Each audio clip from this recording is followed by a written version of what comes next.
We're going to do a quick review of what the committee has done over the last year. We're then going to talk about what are the upcoming activities, and then we're finishing off with an announcement about the next 2 locations for the conference. 2 locations? I know, we're ambitious. At the same time? We're about 3 minutes early. We are, but we're going to kick off anyway. We're just going with the flow, Nicole.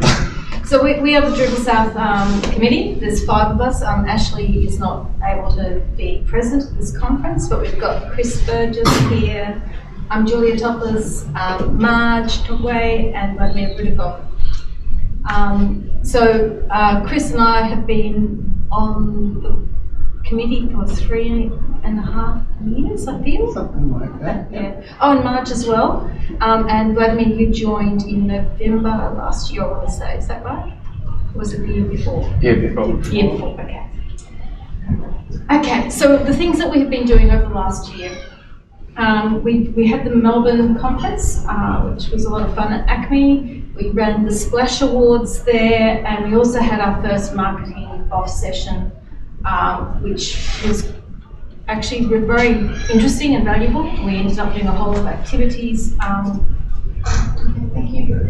A whole lot of activities out of that, which kind of came out with a marketing subcommittee panel of about 4 agencies that participated. We co-designed and co-wrote a whole lot of articles about why Drupal is a good solution for enterprise architecture. We published about 5 of them. There was 10 all up, and then we stopped publishing them because we realised we didn't have the sort of marketing cut through to really be able to leverage them properly. So we'll be ramping that up again after this conference with a better plan on how we can get better exposure to our communications. I'll talk at the end that we will be doing another marketing off session at this conference as well. So if you'd like to attend and find out more about how you can get involved, please come to that session tomorrow. July to October, we did a whole lot of planning for the DrupalSouth Community Day. We started our Wellington conference planning. We nominated a New Zealand subcommittee to help us run this event, which was a bit of a change. Previous events that we've been involved in, it's been the steering committee running the conference, and this is the first conference where we've had a subcommittee doing a lot of the work for us. And then there's the marketing articles, which we co-delivered, which I just mentioned before. November, we had a fabulous community day. It's easily becoming my favourite event. It's kind of relaxed and fun and collaborative. So I encourage, if you haven't been to a community day, I encourage you to consider coming to the one that we've got planned for later this year. Okay, and then December, still more Wellington conference planning, and then we had a community booth at DrupalCon Asia, which was in Nara, Japan. And then January to May, obviously planning for this conference. We're here, we're having this fabulous conference, we'll have Splash Awards this afternoon, and we've also got our community awards happening this afternoon. And the one big new thing that we launched this year, probably about a month ago, was the Red Bubble Store. We're very keen to get some feedback on how that's gone and how if people have ordered from it, how they felt about the quality, the delivery, whether it's working, whether it's not working, so that we can iterate on that for future events. Okay, so coming up in September, we've got the committee elections. All positions will be up for re-election. We've got 3 seats which are turning over in November, and 2 seats that are turning over in May. So I'm on until May, and I think, is Chris, are you May or no? You don't remember? Okay, it's on the website, so you can check out when people are rolling off. I really wanted to do a call out for anyone here who would be interested in putting their hand up for the next committee. But I wanted to just do a reality check on what the responsibility is of being on the committee, because it is quite a responsibility and burden, and I want to give credit to the guys that are here today on the committee, because when you tally it up, it is quite a lot of time and effort. So we have 11 committee meetings a year, which go for about 1 hour. But we also have weekly event planning meetings, and this year we did most of them with the New Zealand subcommittee. And then obviously, I think there is a requirement for committee members to actually attend the events. So obviously we can't be there all of the time, but we should be making the best efforts. I think one of the big benefits of coming onto a committee and volunteering is learning new skills and obviously making new friends. So I've just outlined here some of the activities that we do, things that we do. So if you want to upskill, have the opportunity to try out new things, new ways of doing things, then I recommend that you consider joining us on the committee. Okay, so before I play this, I've got to say the decision of where the next location is was a really difficult one. We had 2 locations, and it's like we were even debating it 2 hours ago out in the cold, windy outside, whether we'd made the right decision or not. So we had decided that wherever we chose the next year, the following year we would go to the other location. So, thanks to Maisie and Nicole and Sterling Marketing, we've got a little video.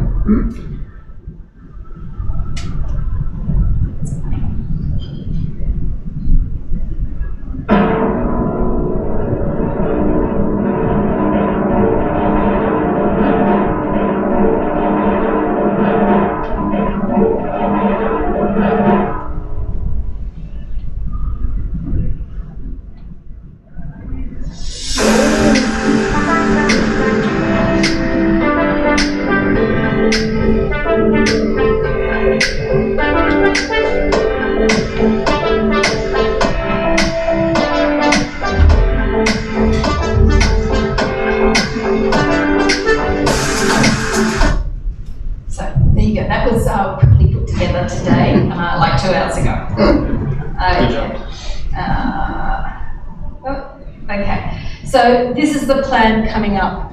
We will do Canberra Community Day this year, and it'll be somewhere between September and November. Probably. Yeah, probably October. Do you want to talk a bit, Marge, about Community Day? I think each year's getting better and better. There's more people turning up, and I think the first 2 years I thought we were relying on the GovCMS Mega Meetup to get all the people coming along, but we found out last year when they had cancelled their in-person event that we still got the same numbers. So it's got sort of its own following now, and because Canberra is so GovCMS heavy with just the clients, they didn't get their in-person events, so they came to ours instead. So there's one sometimes come, a lot didn't, and there's a lot more people who would turn up to one of the days, and they definitely usually do ours when they did turn up. So it was really good to see. It was amazing, I think, because I was just really happy with how it panned out this year. The moment that GovCMS announced it wasn't going to be in person, I was pretty upset. Because I was physically working, sitting with them, and there was no, let's work together, there's none of that. So, yeah, I was a bit concerned, but then, it worked out really well, so, yeah, let's do it again. Amazing, thank you. So, as you've just found out, we will be going to the Gold Coast next year and having a celebration together. And then the poor runner-up is Canberra, so Canberra will be 2028. So, if you would like to get involved with either the events or considering coming onto the committee, here are some ways that you can interact with us. We've got some BOF sessions tomorrow, so Ryan is running a Drupal marketing BOF at 11:10. Then at 11:40, I want to do a co-design workshop with a vendor checklist, and this is a specific pain point that I've seen, especially in the Australian market, where we have got inexperienced agencies that are not really engaging with the community, and they're undercutting us, and they're winning work, and they're doing a shitty job. What really concerns me about that is that we then begin to hear clients or potential clients say that Drupal is a bad CMS. So I want to really nip that in the bud really, really early. I've already had some initial discussions with GovCMS about the DSP refresh and getting them to start thinking about including the vendor checklist when they put out their contract audits. So we've got a direct marketing opportunity there, but I'd really like to spend 40 minutes or 20 minutes tomorrow starting to design what that checklist would look like. And then the plan from there would be to share it with the Drupal Association, because they're doing a similar activity at the moment as well. And my kind of, I guess my vision is that we have one that's a general one for the general public that's non-government, but then we have a government or a GovCMS specific one for the Australian market. And hopefully our Kiwi friends can also leverage that in the New Zealand market. Then at 12:10, I'm going to run a BOF about future plans, and that's really talking about some of the activities that we can do moving forward over the next year or two to support our ecosystem as we go through this massive sort of disruption that we're facing. So if you've got any ideas, thoughts, contributions, please come along, because I really want to hear everyone's voices and get some kind of ideas on how the committee and DrupalSouth can support all of us so that we do make it to 2028 in Canberra. The other things you can do, if you're very serious about coming onto the committee, actually come and observe a committee meeting. Our next one is at 1 p.m. Tuesday, the 9th of June. So just let us know that you would like to come in as a guest. Word of warning is that if we are discussing any sensitive information, so we'll be doing a debrief of the conference at that session. There is such a thing as a naughty list, so if we have to bring out the naughty list and talk about that, we'll ask you to exit the meeting. The other thing that you can do, particularly probably after Splash Awards, is approach any one of us and have a conversation. So that is all I have to say. Does anyone have any questions of us? How do we get on the naughty list? One way is to go drinking with us and say bad things. Lifetime member. I do have one comment on timing of the event. It's probably too late. Yep. This time of year is quite tricky for a lot of agencies that are in that push towards June 30? end of financial year. Yeah. And that's a really good point. Typically we bring our entire team, and I opened up budget for it, and our project managers were like, absolutely not. Okay. We've got too much work on. So I think my question then is that the reason why we've got it here is that we don't conflict with Chicago, with US or Europe. Does that matter? No. Okay. The 3 people that go to those events. Okay. 3.5. 3.5. 3.5. Yeah. So that's the reason, because this was the slot where we felt we had enough buffer between the Drupal cons to actually, have space in the agenda. But I've been thinking we don't see many people from US or Europe.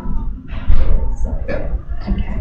Just to add to it, I'm organizing other conferences, so there is always end of financial year, student exams, other conferences, 2 called in Queensland, things like it all piles up very quickly, and it's always hard to pick the date because you won't get 100% satisfaction. But if it comes from the majority, I think there was a conversation about possibly August, if that works for people, or October. We'll put a poll out and we'll ask the community. Last year, I think. Melbourne was in March.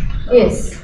So March was tricky because it's really hard to organise a conference over Christmas, because you have the December cut-off and then people aren't back till early February, and then it's 4 weeks until the conference, and it's stressful and it freaks us out, which is why we pushed it back to May this year, and that's been easier for us, but obviously not easier for you guys. So yeah. So maybe we'll think about August, September, like everything. I should have just put a tentative on that, right? So yeah.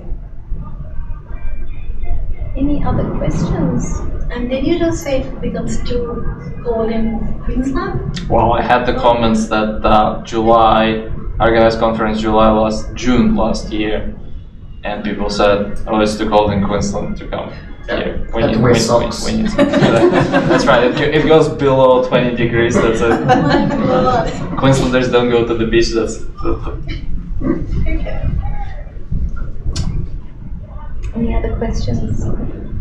I can put a topic up for discussion is about Drupal camps, and because we haven't had camps since 2019, where we had Byron Bay and Sydney, I think. So how does community feel about the camps? Usually involves cheaper pricing for both sponsorship and tickets, if not free, smaller venues, more focused discussions, things like that. So if anyone has any ideas or proposals or interest or something they saw at the different conferences. Camps are going to be in person, I'm assuming. Yeah. Just considering travel and stuff like that. Yep, and I know that that's an issue as well because My 2 cents. I've been running Drupal meetup, the Melbourne meetup online. We tried to do in-person Drupal meetup 2 or 3 times. So it's Melbourne, and we put it in a CBD. Nobody turned up. So in-person attendance, it's, I don't know what's with the community, but people are not very keen on attending those. Maybe our content was not good enough. I don't know. I probably disagree. I know we've had this conversation before, but the meetups in Canberra, like, we only hold them 3-4 times a year, but we get such good attendance that we keep them in person. We do it online as well. Usually get like up to 5, maybe 10 people online at a time, but often we get 25, 30 people showing up. So Canberra's a bit unique because of its. it's just not me. Yeah, I know.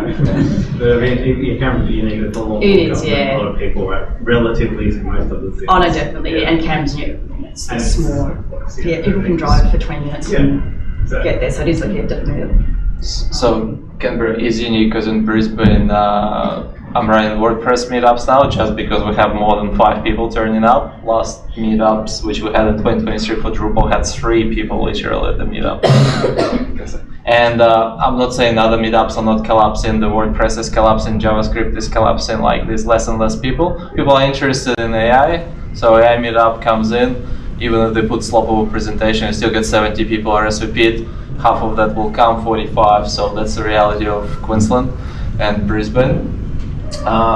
Saying that, another thing I was thinking about the camp is, if you know, don't know, WordPress community was in quite despair in the last couple of years. They had massive dramas, legal fights and all of that, so the community is a bit battered as well there. So few of the proposals, because I've been running Meetup for the last 3 years and kind of got a bit of insider information and got a bit familiar face, people do consider maybe running something joint, like a PHP conference with Drupal and WordPress streams, or running some sort of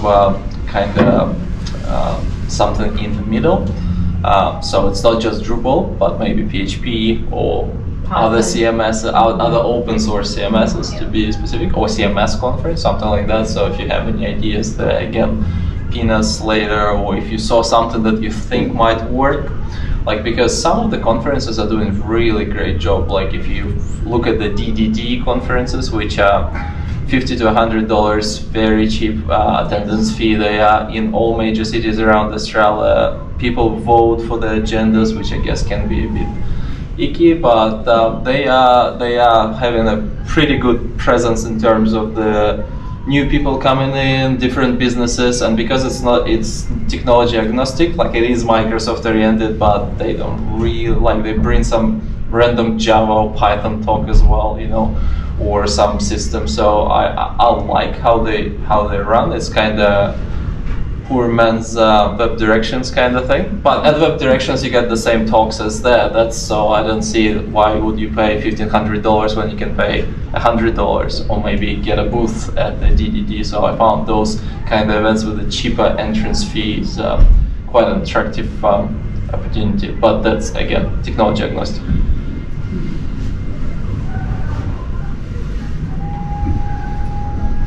Okay. Chris, do you have anything you want to?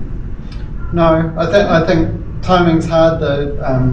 There's a shorter window of fine weather here, and we've had challenges with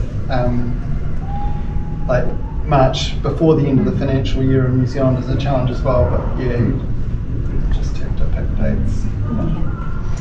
Right. And given your amazing upsell of joining the committee, what have been the big challenges more broadly over the last couple of years? So I think this is a discussion for tomorrow, right? But I think that we're growing as an organisation. We want to support the community more and I feel like we should be doing more. Like we need to be working harder to sustain our ecosystem, our jobs, our staff, our employers, all of that. And I think that, I think one of the topics that, I would like to talk about tomorrow is like, are we ready to become an incorporated association ourselves? And I think that's the big one, because at the moment, we're not empowered to be doing the activities that we want to be doing. So we if you don't know, we're governed by Linux Australia. So we're a subcommittee that sits under Linux Australia. Linux Australia has the responsibility of governance over us. So they basically, they've got the tough job of managing many organisations like us, making sure that we're spending the money in the right way, that it's trackable and it's ethical. But the downside of that is that when we start to come up with creative ideas, we want to take some risks, we want to try some new things, we're not getting cut through and we're not getting permission to spend that budget. And I think that that's sort of probably okay when everything's fine, but everything is not fine. We're in a really disruptive landscape, and we need to be much more creative, and we need to be able to take risks and try new and different things. Because if we just sit here and do nothing, then we've already lost. So, and I think that that's just a test of trying to build an innovative culture, and I think that that's the biggest challenge that I've felt in the sort of 3 years that I've been involved. Yeah. Yep. Apart from that, it's lovely. We love it. We've got a great community. I really have loved working with the committee over the last few years. We've made a really good team. We've done some awesome events together. I mean, every conference has a unique flavour. There's always issues that come up, but that's part of learning, right? Yeah, this event has been exceptional. So far. So far. Yeah. There's still time. Yeah, just wait.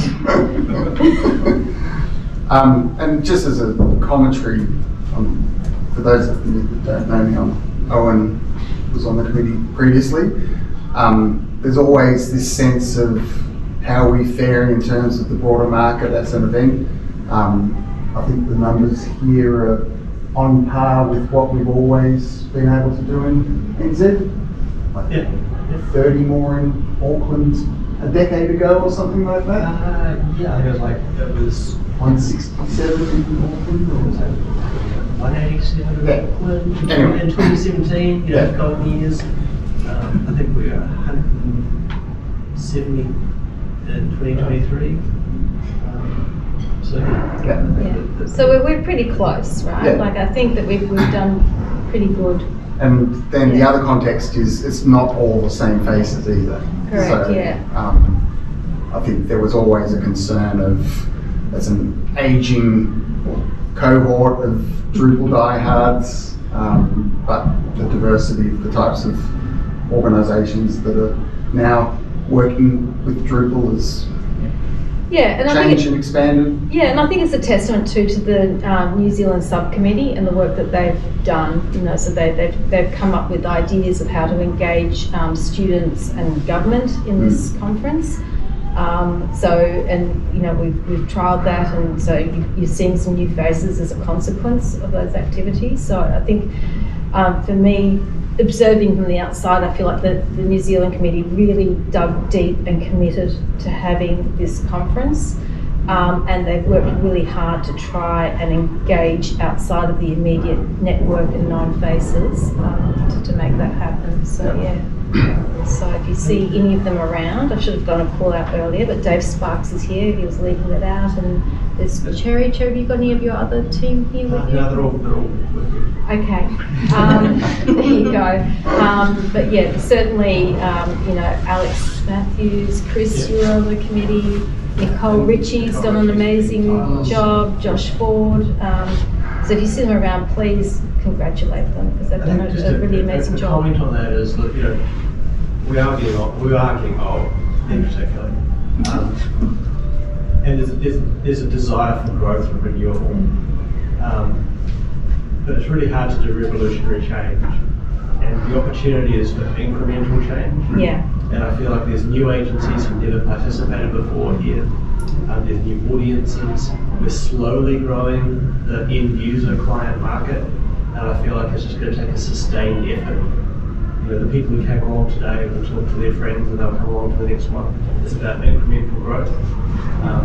And I think just one of the other comments that we were really, really stoked about is Nicole Ritchie did an amazing job as the track chair pulling together talks. New people submitting, new people coming into the community, and the variety of talks we've got is really pleasing. Like new topics. Obviously, there's some new stuff going on. I can't really remember what it's called. Got a whole bunch of different talks, but there is an incremental renewal going on. And I think we shouldn't. I don't think anyone wants wholesale change, but just committing to 10, 12, 15, 20% change in topics, change in speakers, new people coming along is a good way forward. Yeah. And the quality of the talks today have been phenomenal, like absolute world class. I even went up the last session and said it's one of the best talks I've ever heard, hands down. So it's great. Amazing. I'm glad you're happy, Owen. I'm decidable for you.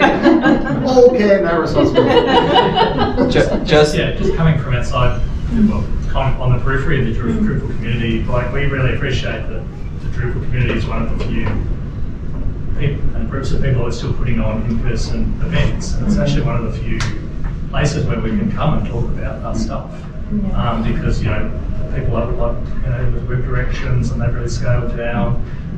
It's becoming really hard economically to put on a conference. I don't know how you guys still do it, but so that's really appreciated. And I think the more you can spread the message that you're open to talks that aren't, might not seem to be directly Drupal related. Is UX Australia still going?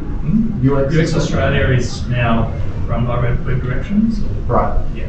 But UX Australia is a very different type of conference. It's much more, it's a single track. All the talks are like super polished, so you kind of feel like you have to be a superstar to talk.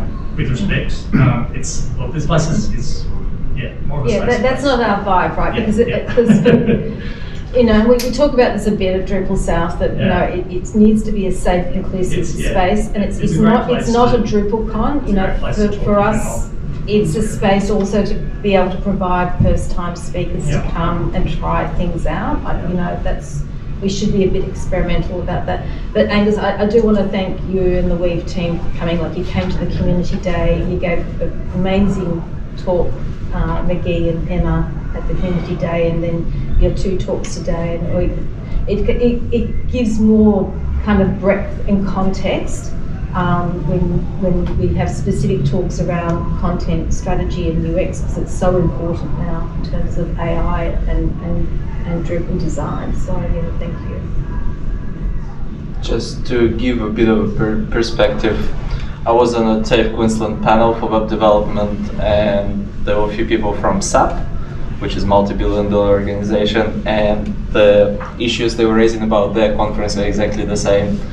Agent developers, same faces. It's interesting to see how it basically works exactly the same way for multi-billion-dollar corporation as in for open source community, where they're actually struggling with the same issues as we are when they put in big event together. There was about 10,000 people at the AWS Summit in Sydney today. Someone's still going big. The only other thing that you mentioned last night is there does seem to be a bit of a Drupal renaissance in NZ. Yeah, I think there's a good opportunity here. Yeah. Oh, no, actually, no. No, there's no. New Zealand, no one wants it. Stay away. That's good. Yeah. But it's only one person does it really. You know. No, it's there is a good opportunity here, but like Drupal's bringing the renaissance. Like I'm really excited about Drupal. It's aggressively moving forward and addressing needs that it's anticipating.